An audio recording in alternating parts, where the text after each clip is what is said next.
जय हिंद everyone. I welcome you all to the daily class YouTube channel. जैसा कि आप सबको पता है कि आपके एफकैट 2026 में लगभग 60 डेज़ बचे हुए हैं and these 60 days are going to be extremely important. क्यों? क्योंकि होता यह है कई बार आप बहुत अच्छे से प्रिपेयर्ड होते हो, आपको नॉलेज बहुत ज़्यादा होती है, but still you lack converting that knowledge into practice. आप यहाँ पर अपनी नॉलेज को प्रैक्टिस में कन्वर्ट नहीं कर पाते हो और कई बार ये प्रैक्टिस आपकी परफॉर्मेंस में कन्वर्ट नहीं हो पाती है। इस वजह से आपका एग्ज़ाम जो है वो क्लियर नहीं होता है। वहीं पर कुछ ऐसे कैंडिडेट्स होते हैं जिनको शायद बहुत अच्छी नॉलेज ना हो, उन्होंने बहुत अच्छे से शायद मेहनत ना करी हो, लेकिन वो क्या करते हैं कि लास्ट के 60 डेज़ को इफ़ेक्टिवली यूटिलाइज़ करते हैं। उन्हें पता है कि मॉक कैसे सॉल्व करनी है, क्या हमें क्या एनालाइज करना है, क्या क्या हमारा यहाँ पर डेली टारगेट होना चाहिए, सब कुछ उन्हें पता रहता है कि लास्ट के कुछ दिनों में हमें कैसे प्रैक्टिस करना है। और वहाँ पर वो क्या करते हैं, वो अपना एग्ज़ाम क्लियर कर लेते हैं।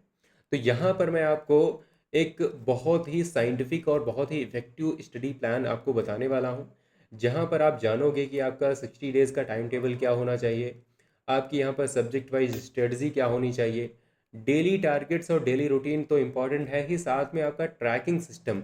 देखो, एक ऐसा एग्ज़ाम जहाँ पर मार्क्स बहुत ज़्यादा मैटर करते हैं, मतलब यहाँ पर clearing the exam is not enough. आपको यहाँ पर क्लियर तो करना है बट विद गुड मार्क्स।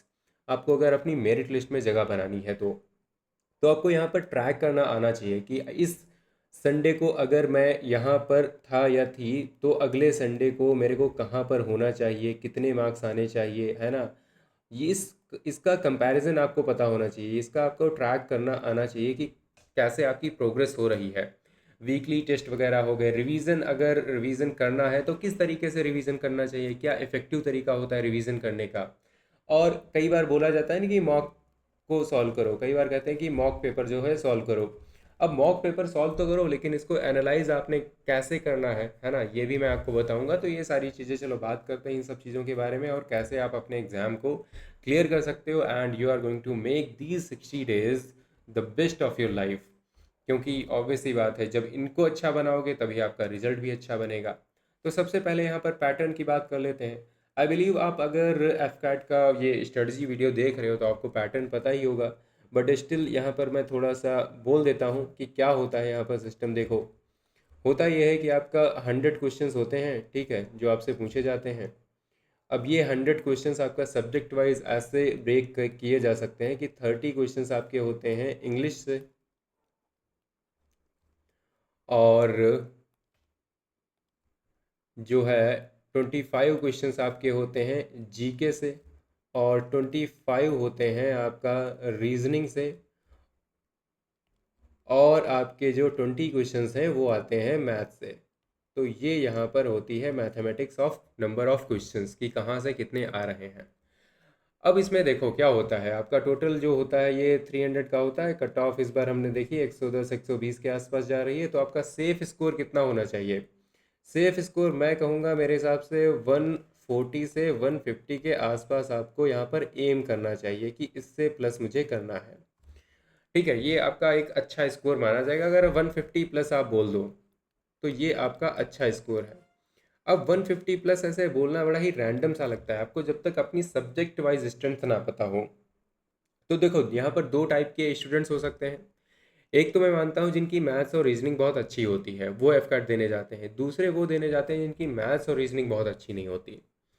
तो सबसे पहले तो हम बात कर लेते हैं कि आपकी ओवरऑल क्या टारगेट्स होने चाहिए। तो देखो, इंग्लिश में आपका यहाँ पर टारगेट होना चाहिए कि आप 22 से 24 क्वेश्चंस करके आओ, है ना, ऐसा आपका यहाँ पर टारगेट होना चाहिए। जीके में बहुत ही रियलिस्टिक रहते हुए हम यहाँ पर टारगेट करेंगे कि आपको 12 टू 15 क्वेश्चंस करके आने हैं। फिर रीजनिंग की बात करें, देखो रीजनिंग आपकी ऐसी सब्जेक्ट है ये कि जहाँ पर आपकी जो एक्यूरेसी है, मैं मानता हूँ कि रीजनिंग और मैथ्स में आपकी 90 प्लस होनी चाहिए। क्योंकि यहाँ पर देखो यार, कोई तुक्का नहीं मारता। अगर आपने यहाँ पर तुक्का मारा है एक सॉल्व करने के बाद भी, तो मतलब कहीं ना कहीं यहाँ तो प्रॉब्लम है। और बिना सॉल्व करे इन क्वेश्चंस को तो कोई नहीं सॉल्व करता, ऐसा तो नहीं करना चाहिए। तो आपने सॉल्व करना है, उसके बाद अगर आप करते हो तब भी आप 22 क्वेश्चंस आराम से कर सकते हो। तो इतना आपका टारगेट होना चाहिए रीजनिंग में। ये आपकी ऐसी सब्जेक्ट है जो आपको यहाँ पर मार्क्स देगी। और उसी तरह आपका मैथ्स में टारगेट होना चाहिए कि आप यहाँ पर 14 से लेकर के 16 क्वेश्चंस आप करके आओ। ठीक है। और यहाँ पर आपकी अगर एक्यूरेसी 90 प्लस है तो आपने यहाँ पर अच्छा खासा डिसेंट स्कोर कर लिया है।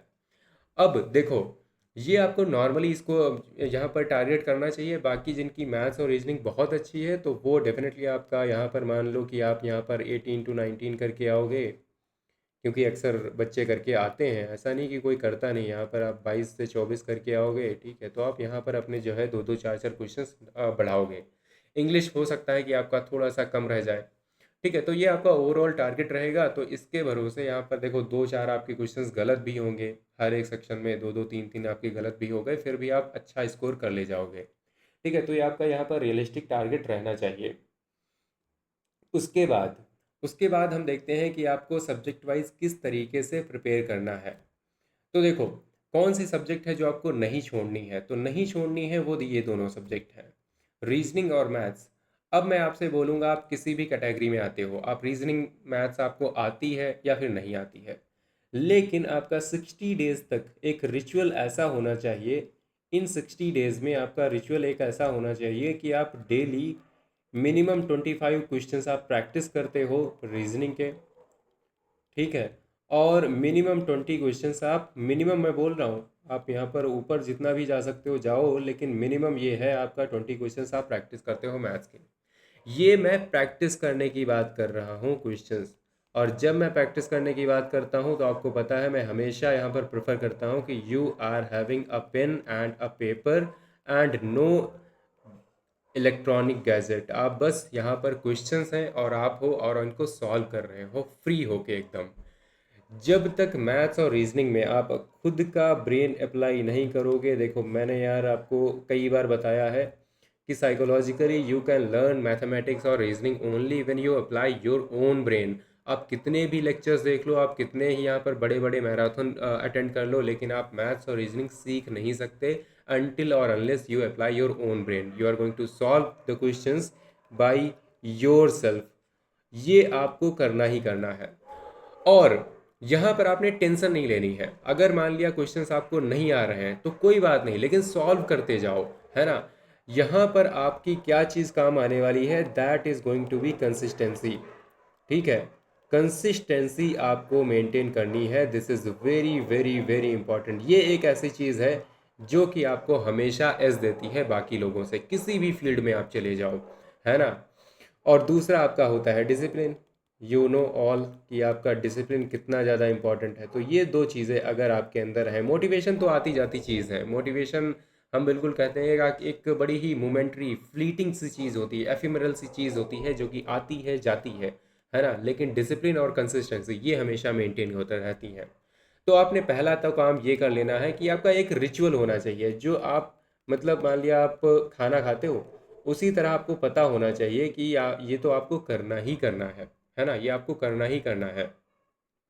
तो उस तरीके का सिस्टम आपका होना चाहिए। आप यहाँ पर सोते हो उसी तरह से आप यहाँ पर रीजनिंग के क्वेश्चंस 25 करोगे, आप मैथ्स के करोगे, है ना। ये आपकी प्रैक्टिस की बात है। बाकी थ्योरी आप कैसे करोगे, थ्योरी आप ऐसे करोगे कि यहाँ पर आप क्या करने वाले हो, आप यहाँ पर कोई भी यहाँ पर लेक्चर पकड़ लो, ठीक है, कोई भी आप लेक्चर पकड़ लो, लेकिन यहाँ पर बस एक काम करना है कि जो भी सोर्स उठाना भाई जल्दी थोड़ा डिसाइड कर लेना। अभी 3 4 दिन में ही डिसाइड कर लेना कि मुझे 8 अगस्त तक किसके साथ रहना है, और फिर वहीं रहना। ज़्यादा इधर उधर मत भागना, क्योंकि मुझे बहुत एक्सपीरियंस है एग्ज़ाम्स का, कैसे हम प्रिपरेशन करते हैं और किस तरीके से ये जो माइंड हमारा फ्लक्चुएट होता है और बाद में हम क्या कर देते हैं, एकदम हर एक चीज़ बेकार कर देते हैं। तो ये जो सोर्स है ना, इसको लेकर के यू शुड हैव क्लियरिटी, ठीक है। ये आपका क्लियर होना चाहिए माइंड कि आपको कहाँ से पढ़ना है, किसके पास से पढ़ना है, कौन कौन से लेक्चर्स देखने हैं, ये सारा आपको फिट करके अभी से रख लेना है, ठीक है। तो ये बात हो गई आपकी मैथ्स और रीजनिंग की। अभी मैं और बताऊंगा कि आपके डेली टारगेट्स क्या होने चाहिए।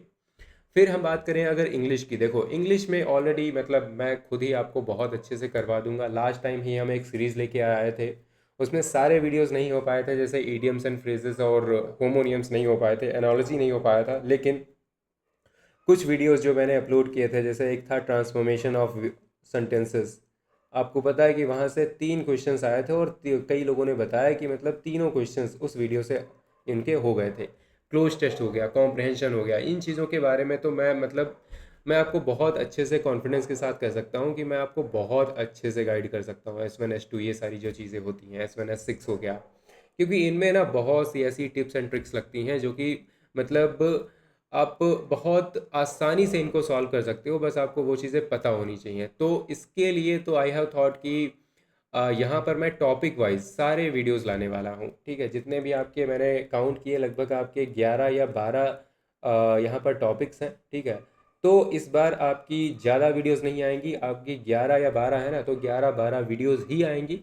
साथ में हम सैटरडे को प्रैक्टिस करते हैं, ये मैंने स्टार्ट किया है एक नया एक इनिशिएटिव। सैटरडे को हम लाइव प्रैक्टिस करते हैं फॉर इंग्लिश, तो ये हम करते रहेंगे। बाकी ये 11-12 वीडियोस आपकी आएंगी, इसमें हम सारे टॉपिक को एक एक वीडियोस में कवर करेंगे। एंड जब हम कवर करते हैं, जैसे S1 S2 हमने कवर किया था, तो वो ऐसा था कि उसमें सब कुछ था। डिस्कोर्स मार्कर्स का एक वीडियो आया था, तो उसमें सब कुछ था, है ना। S1 S6 अगर आता है तो उसमें सब कुछ होता है, तो आपको यहाँ पर दूसरी जगह फिर जाने की ज़रूरत नहीं पड़ती है। For English you can definitely be assured.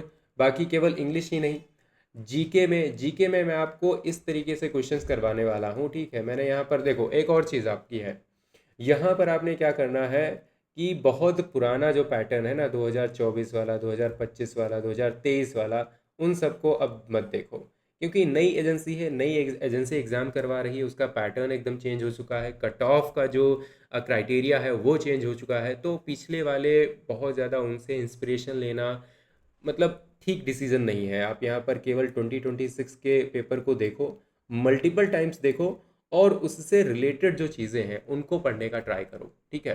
तो ये आपका यहाँ पर टारगेट होगा। तो जीएस में हम क्या करेंगे, मोस्ट प्रोबेबल जो क्वेश्चन होंगे ना, मोस्ट प्रोबेबल जो क्वेश्चंस होंगे वो सारे हम सॉल्व कर लेंगे, ठीक है। चलो, अब आपका डेली रूटीन यहाँ पर क्या होना चाहिए, इसके बारे में हम थोड़ा सा बात करते हैं, क्योंकि ये बहुत इंपॉर्टेंट है। देखो, यहाँ पर दो तीन टाइप के लोग हो सकते हैं। पहले होंगे जो कुछ काम वाम करते होंगे, दूसरे होंगे जो केवल पढ़ाई पर होंगे, तीसरे वो होंगे जो पढ़ाई ही करते हैं लेकिन वो दूसरे एग्जाम की भी तैयारी कर रहे हैं, ठीक है। तो आपकी यहाँ पर पहली कैटेगरी हो गई वर्किंग वालों की,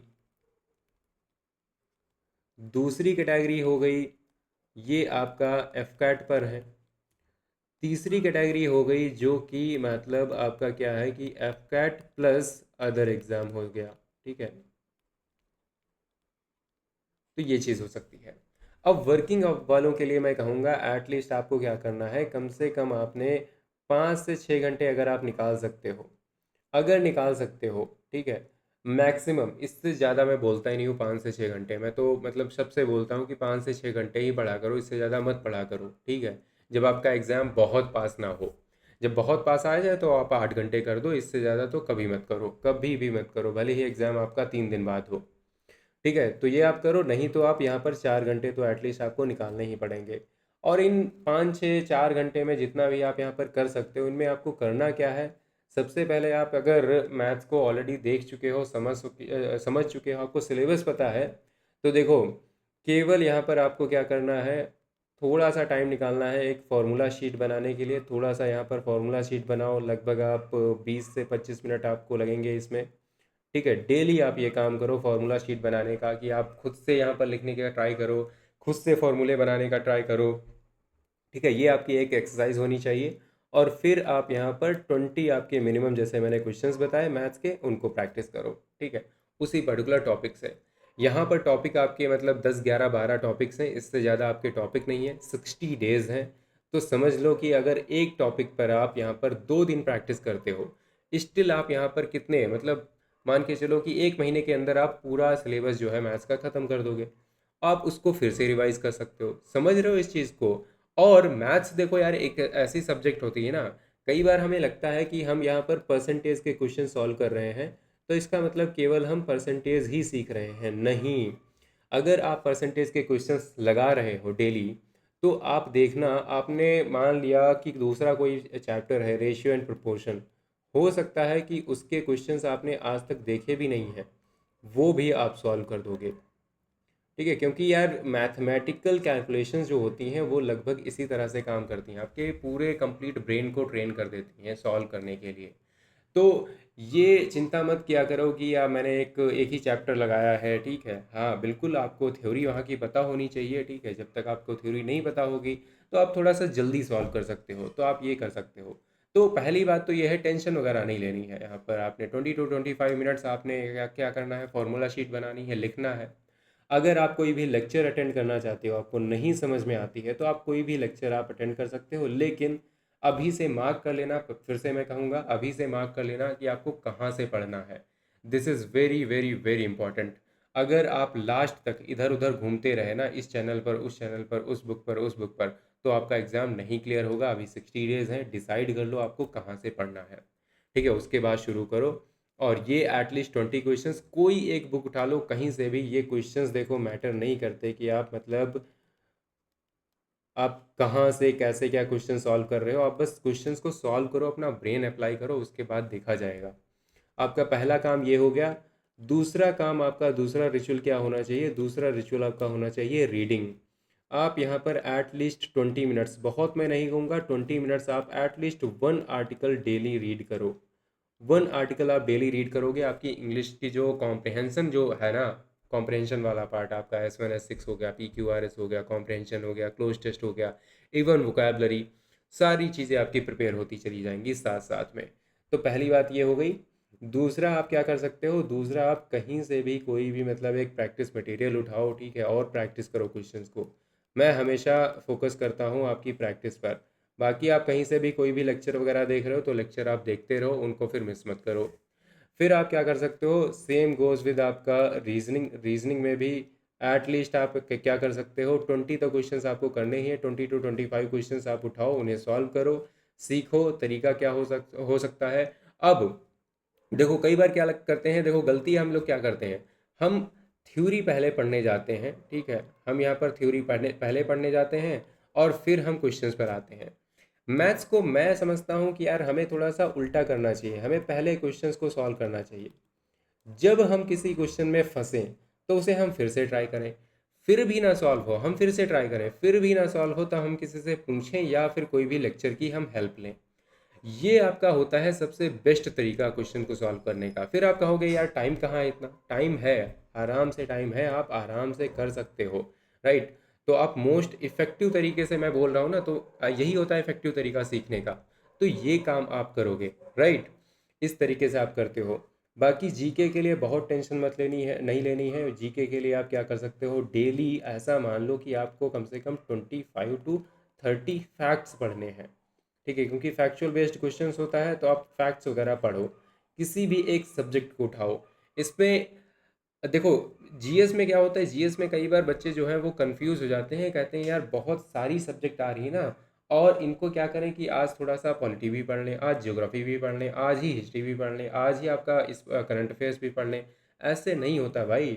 या तो आज आप ज्योग्राफी पढ़ो केवल, या तो आप केवल हिस्ट्री पढ़ो। इस तरीके से जब आप पढ़ोगे ना, तब आपका ज़्यादा इफेक्टिव तरीके से तैयारी हो पाएगी। Got it. अब यहाँ पर आ जाओ, ये जो यहाँ पर हैं, ये जो केवल एफ कैट के लिए बैठे हैं, तो भाई तुम लोग ना लगभग इन सारे एफर्ट्स को डबल कर दो, है ना। रीडिंग एटलीस्ट आप 1 आवर की कर दो, ठीक है, क्योंकि ये आपको बहुत हेल्प करेगी in your SSB as well. SSB आपका बहुत इंपॉर्टेंट है, ठीक है। आपको केवल यहाँ पर रिटर्न निकाल के खुश नहीं होना है। फिर आप यहाँ पर मैथ्स के क्वेश्चंस को यहाँ पर डबल कर दो, एटलीस्ट आप 30 क्वेश्चंस कर दो कि आप मैथ्स के क्वेश्चंस करोगे ही करोगे, या आप ये टारगेट सेट करो, खुद से टारगेट सेट करो और आप सॉल्व करो।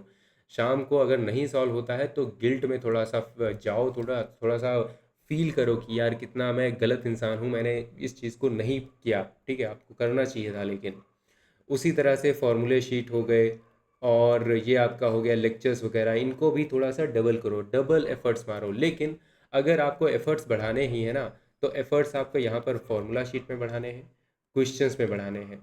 लेक्चर आपके एडिशनल होते हैं, हमेशा मैं कहता हूँ थोड़ा सा एडिशनल सोर्स की तरह लो और खुद से सीखने का ट्राई करो। 60 डेज इनफ है, कोई यहाँ पर मैं एक्सपेरिमेंट करने को नहीं बोल रहा हूँ, मैं आपको साइंटिफिक और इफेक्टिव तरीके से सीखने की बात कर रहा हूँ, यही तरीका है।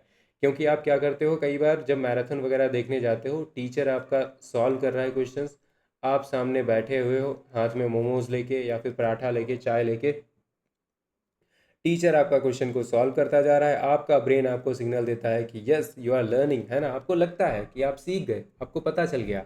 उसके बाद जब आपके एग्ज़ाम में आपके सामने क्वेश्चन आता है ना, सेम क्वेश्चन आपके सामने आता है, बट आप इसको सॉल्व नहीं कर पाते। क्यों नहीं सॉल्व कर पाते? क्योंकि आपने अपना ब्रेन लगाया ही नहीं था वहाँ पर।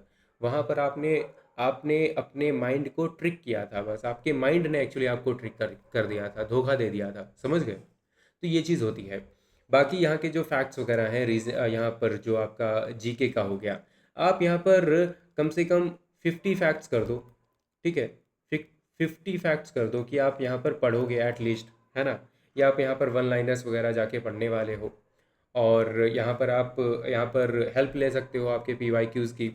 वहाँ पर देखो कि किस तरीके से यहाँ पर क्वेश्चंस पूछे जाते थे, और उसी तरीके के लगभग आपके आने वाले हैं। बहुत पीछे मत जाना, लेकिन अभी के PYQs आप देख सकते हो।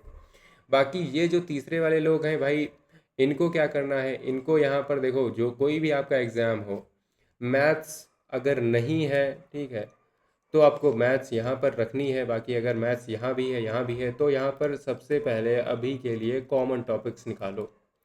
देखो कि आप जिस एग्ज़ाम की तैयारी कर रहे हो, आपका जो एफ कैट है, उसमें क्या क्या कॉमन टॉपिक्स हैं मैथ्स में, उन टॉपिक्स को पहले कर लो, ठीक है, उन टॉपिक को पहले करके बैठ जाओ। रीजनिंग है, इनमें भी जो भी कॉमन टॉपिक्स आपको दिखें, इनको पहले कर लो। और ये सारा सिलेबस आप देखोगे कहाँ से? सिलेबस देखो एक बार, क्या करना, मैं वैसे टेलीग्राम पे अपलोड कर दूंगा, ठीक है, वो जो स्क्रीनशॉट है वहाँ का, नोटिफिकेशन में जो आया था। लेकिन उस सिलेबस को एक बार ज़रूर देखना। कई बार क्या होता है, सिलेबस को हम बहुत ही ज़्यादा इग्नोर कर देते हैं। हम केवल यहाँ पर भरोसे होते हैं ये जो यूट्यूब पे टीचर्स आएंगे वो बता देंगे सिलेबस क्या होता है। भाई खुद से एक बार पढ़ लो ना। मुझे क्यों पता चला कि 11 से 12 टॉपिक हैं आपके इंग्लिश में? क्योंकि मैंने देखा, ठीक है, अभी मुझे एग्जैक्टली याद नहीं आ रहा, लेकिन हाँ 11-12 हैं, ठीक है, आपके टॉपिक्स। तो आपको इन टॉपिक्स के बारे में पता होना चाहिए, ठीक है। तो ये आपने काम करना है। अगेन आप यहाँ पर क्या करोगे, अपनी सब्जेक्ट्स वगैरह पढ़ते रहो, ठीक है, तो जीके वगैरह में आप अच्छा कर ही लोगे, ठीक है। तो ये आपका यहाँ पर ओवरऑल डेली का रूटीन होना चाहिए कि आप किस तरीके से अपने टाइम को लेके जाओगे, और इन्हें लगभग आपके 8 आवर्स कर देने हैं, ठीक है। और ये लोग भाई, ये लोग तो यूपीएससी या फिर जिस भी चीज़ की तैयारी कर रहे होंगे, तो ये आपका 7 to 8 आवर्स पढ़ ही रहे होंगे। तो ये आपको इस तरीके से बना लेना है रूटीन कि इतने घंटे तक आपको करना है। अब सब्जेक्ट वाइज आप कितना टाइम दे सकते हो? तो देखो, यहाँ पर हम इनपुट और आउटपुट की बात करते हैं। अगर हम इनपुट और आउटपुट की बात करें, तो मैं हमेशा कहता हूँ कि क्या होता है कि मान लिया मैं 2 घंटे अगर जीएस पढ़ूँ, यहाँ पर कोई गारंटी नहीं है कि मैंने यहाँ पर कुछ मार्क्स में अपने एडिशन किया है। लेकिन वही 2 घंटे अगर मैं मैथ्स कर लेता, तो मुझे ऐसा लगता है कि शायद मैंने 1 या 2 क्वेश्चंस तो मैंने मास्टर कर ही लिए, और वो क्वेश्चंस पक्का आपके एग्ज़ाम में आएंगे भी आएंगे। तो देखो, ये दो आपकी ऐसी सब्जेक्ट्स हैं जो आपका जो इनपुट है, ठीक है, वो बहुत कम लेती हैं, लेकिन आउटपुट जो है वो काफ़ी ज़्यादा होता है। तो ये चीज़ आपने करनी है। इंग्लिश की तो बात ही नहीं करी यार, है ना। इंग्लिश की बात करी है, रीडिंग को लेकर के बात करी है, लेकिन आपको वोकैब पर भी ध्यान देना है, ठीक है। वोकैब आपका एटलीस्ट आपका 10 वर्ड्स आपका टारगेट होना चाहिए। वैसे एक हफ्ते में एक वीडियो मेरी आएगी, उसमें लगभग आपके 100 वीडियोस, मतलब 100 तो मैंने ज़्यादा बोल दिया, 50 to 60 वर्ड्स होंगे, वो भी आप देख सकते हो, ठीक है, वो भी आप देख सकते हो। अभी मैं शुरू करूँगा ये चीज़। तो ये आपने करना है। और वोकैब को याद करने का क्या तरीका होना चाहिए? ये होना चाहिए सेंटेंस फॉर्मेशन। अब ये सेंटेंस फॉर्मेशन आप दिमाग में करो या फिर आप लिख के करो, ठीक है। लिख के करोगे बहुत बेहतर रहेगा, क्योंकि इसके बाद आपका जो वैट होता है उसमें आपको बहुत ज़्यादा हेल्प मिलने वाली है। वैट आपका जो वर्ड एसोसिएशन टेस्ट होता है उसमें, ठीक है। तो इस तरीके से आपका यहाँ पर रूटीन रहेगा ओवरऑल। बाकी यहाँ पर किसी दिन 10 आपने वोकैब करे, अगले दिन आपने 10 मान लिया ईडियम्स कर लिए, ठीक है।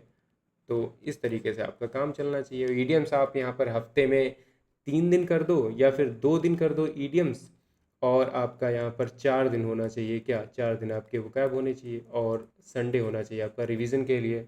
इस तरीके से आपका काम चलेगा। फिर हम रिवीजन प्लान की बात करें और मॉक की बात करें, अगर क्या यहाँ पर आपका तरीका होना चाहिए रिवीजन का और मॉक को सॉल्व करने का?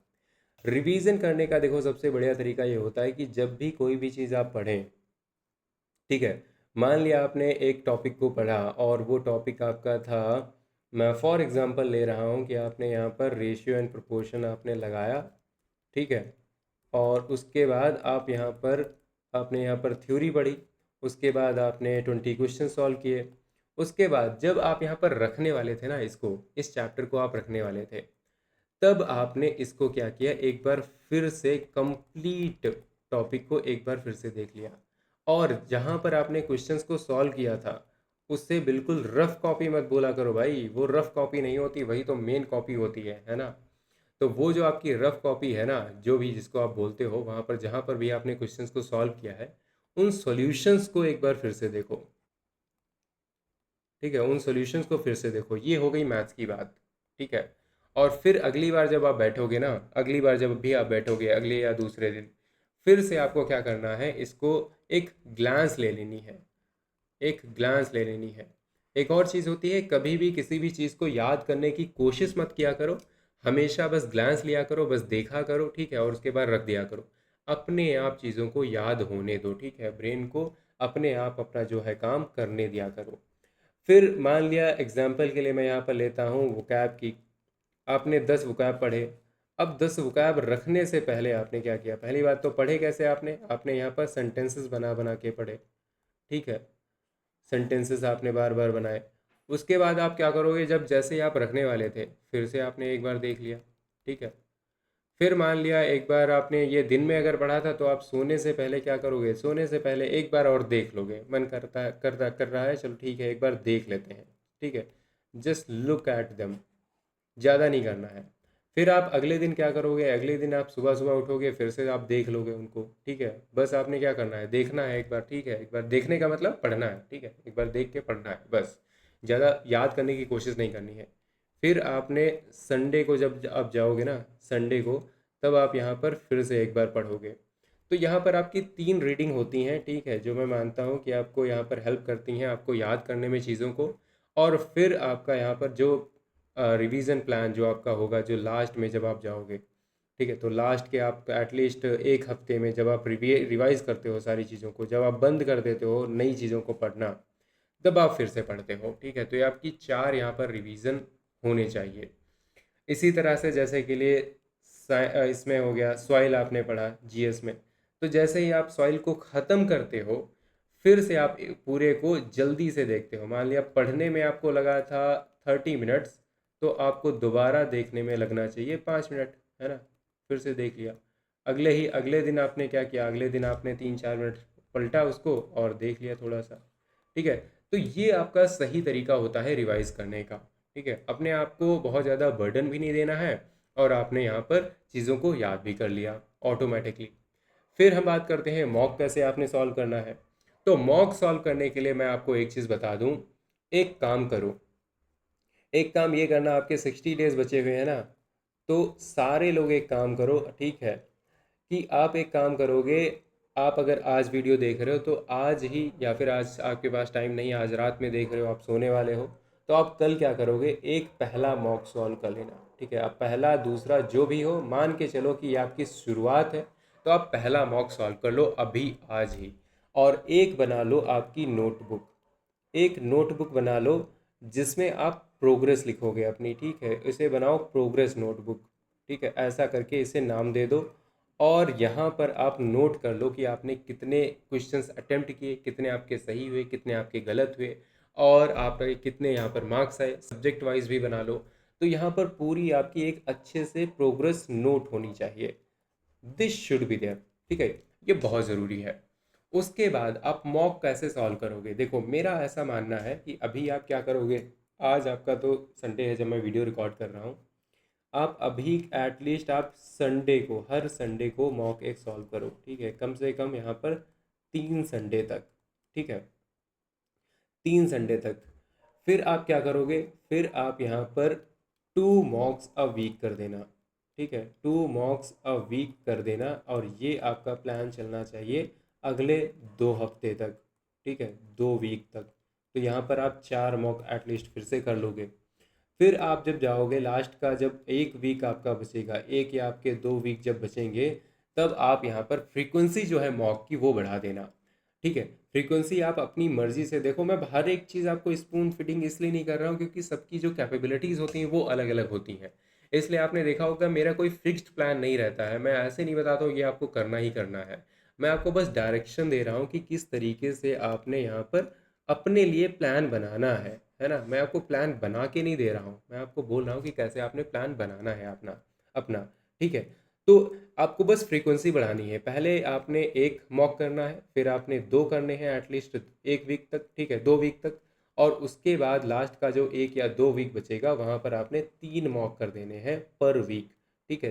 3 मॉक्स पर वीक कर देना है। इतना अगर आपने कर दिया तो समझ लो कि अगर आपने एग्ज़ाम तक एटलीस्ट 60 डेज़ में आपने 10 मॉक कर लिए और 10 का आपके पास डेटा है क्लियर, तो आपने बहुत अच्छे से तैयारी कर ली है। दूसरा, एनालाइज करने की बात होती, कहते हैं एनालाइज करो। कैसे एनालाइज करना है? देखो, एनालाइज ऐसे करना है कि आपका 2 घंटे का पेपर होता है ना, 2 घंटे का पेपर होता है। अब इस 2 घंटे में आप मैथ्स भी कर रहे हो, जीएस भी कर रहे हो, रीजनिंग भी कर रहे हो, इंग्लिश भी कर रहे हो। अब इस 2 घंटे के पेपर को एनालाइज करने में अगर आपको 4 घंटे से कम लग रहे हैं तो आपने अच्छे से एनालाइज किया ही नहीं भाई। क्योंकि 20 क्वेश्चंस आपके मैथ्स के हैं।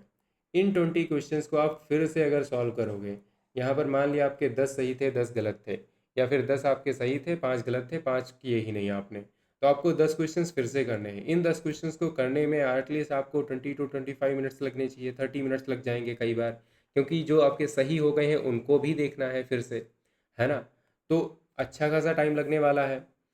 उसी तरीके से ज़्यादा ही टाइम लगेगा यार, 40 से 45 मिनट आपके लगने चाहिए। उसी तरह से आपका जैसे रीजनिंग हो गया, वहाँ पर 25 क्वेश्चंस हैं, उनको सॉल्व करने में आपका बहुत ज़्यादा टाइम लगना चाहिए, ठीक है। सारे क्वेश्चंस को फिर से सॉल्व करना है, देखना है अगर सही हुआ तो सही क्यों हुआ, गलत हुआ तो गलत क्यों हुआ, अगर नहीं कर पाए तो आखिर क्यों नहीं हुआ, है ना। ये आपका कॉन्सेप्ट कौन सा था, क्या मैंने पढ़ा था फिर भी मुझसे नहीं हुआ, या मैंने पढ़ा ही नहीं था इसलिए मुझसे नहीं हुआ। तो इन चीज़ों के बारे में ध्यान देना है। फिर आप जीके में जाओगे। जीके में देखो बहुत ज़्यादा फैक्ट्स के पीछे मत पड़ना, इसमें एनालिसिस बेकार की चीज़ होती है, ठीक है। बस करंट अफेयर्स वगैरह देख लेना अगर आपको नहीं आता है, बाकी ज़्यादा चक्कर में नहीं पड़ना है। इंग्लिश में जब जाते हो ना, इंग्लिश में मैं हमेशा कहता हूँ आपकी एनालिसिस एकदम टॉप नॉच की होनी चाहिए। कैसी होगी आपकी? जितनी भी वोकैबलरी के वर्ड्स आए हैं सब की मीनिंग आपको पता होनी चाहिए। उन सब की वोकैब की मीनिंग तो पता ही है, उन सब के आपको सिनोनिम पता होना चाहिए, ठीक है। At the end of your analysis उन सब के एंटोनियम्स आपको पता होने चाहिए, ठीक है। ईडियम्स जितने हैं वो भी आपको पता होने चाहिए, ठीक है। और सिमिलर जितने भी ग्रामेटिकल आपके जैसे कि लिए ग्रामर के रूल्स आए हैं उन सब के बारे में आपको क्लियर आइडिया होना चाहिए। इस तरीके से आपका यहाँ पर एनालिसिस होता है प्रॉपरली। अब एनालिसिस लोग करते हैं, कहते हैं कि मेरा ये वीक है, वो वाला वीक है, वो वाला वीक है। ये केवल जान के कुछ थोड़ी होगा। आप यहाँ पर सबसे पहला स्टेप करते हो कि उस मॉक से आपको हर एक चीज़ आनी चाहिए, उसके बाद मॉक को सॉल्व और एनालाइज करने के बाद। दूसरी बात यह है कि जो भी आपका वीकर सेक्शन होगा ना, उस वीकर सेक्शन के आपने क्विज़ेज उठाने होते हैं, ठीक है। वो आपको क्विज उठाने होते हैं। जैसे के लिए मैंने देखा कि यार मुझसे ना जो ट्रांसफॉर्मेशन ऑफ सेंटेंसेस है वो बहुत अच्छे से नहीं हो पाया, तो मैं क्या करूँगा, ट्रांसफॉर्मेशन ऑफ सेंटेंसेस के एटलीस्ट 10 या 20 क्विज उठाऊंगा, क्वेश्चंस उठाऊंगा, इनको अलग से सॉल्व करूंगा। इससे क्या होगा कि अगला वाला जब मैं मॉक लगाऊंगा ना, तो इस वाले सेक्शन में मान लिया 3 क्वेश्चंस आए थे, उसमें से मेरे एक ही हो पाया था, तो इस बार हो सकता है कि मेरे 2 क्वेश्चंस हो जाएं या फिर तीनों हो जाएं, ठीक है। तो ये आपका तरीका होता है बिल्कुल बढ़िया वाला। उसी तरह से मैथ्स में मान लिया एक चैप्टर है, CI and SI है आपका, वहाँ से मेरे क्वेश्चंस नहीं हो पाए थे। अब मैं क्या करूँगा, इसको मैं अलग से सॉल्व कर लूँगा अगली बार। अब ये वाला चैप्टर मैंने सीख लिया, अब अगली बार जब मैं मॉक करने जाऊँगा तो यहाँ के क्वेश्चंस मैं 100% करके आऊँगा, है ना।